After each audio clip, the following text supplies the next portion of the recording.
Pemerintah Kota Prabu Mulih menggelar serah terima jabatan PJ Wali Kota kepada Wali Kota Prabu Mulih terpilih. Mewakili Gubernur Sumatera Selatan, Kepala DKPP Sumatera Selatan meminta kepada pemerintah daerah Prabu Mulih untuk mendukung program pusat maupun provinsi.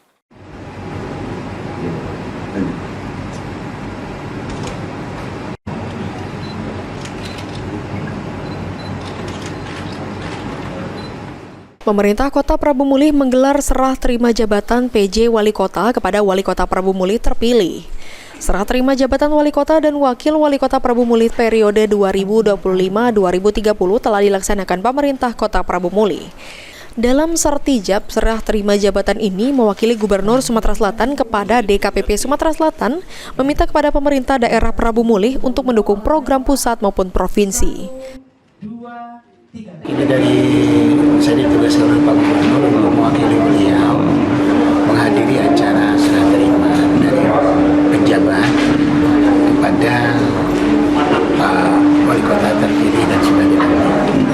Itu aja. Alhamdulillah berjalan lancar dan suasananya akrab dan suasananya harmonis. Kalau dari ini apa pesan dari Pak Gubernur untuk Kota Prabu Mulih? Pertama, mendukung program pemerintah pusat.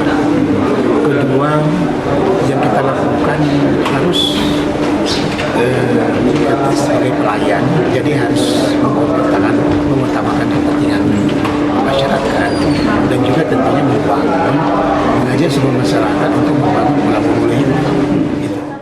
Sementara itu, Wali Kota Prabu Mulih Arlan mengucapkan terima kasih kepada PJ Wali Kota Prabu Mulih sebelumnya, Elman, yang telah memimpin Kota Prabu Mulih. Ya, tadi mengucapkan terima kasih banyak kepada Pak Sekda. Saat ini kami sudah serah terima jabatan. Pesan-pesan Pak Sekda sudah senior daripada Cak. Jadi tidak perlu kita jawab pesan-pesan dengan Pak Sekda kan? Dari Sekda ke Bapak. Aku selalu minta penampingan kepada Pak Sekda ini karena beliau adalah senior. Jadi kita junior ini walaupun kita ini tetap itu. Wali Kota Prabu Mulih Arlan menambahkan di masa kepemimpinannya akan mengevaluasi seluruh kepala dinas dan kepala pimpinan lainnya dengan kepemimpinan yang sejalan dengan dirinya. Anggi Perkasa, PAL TV.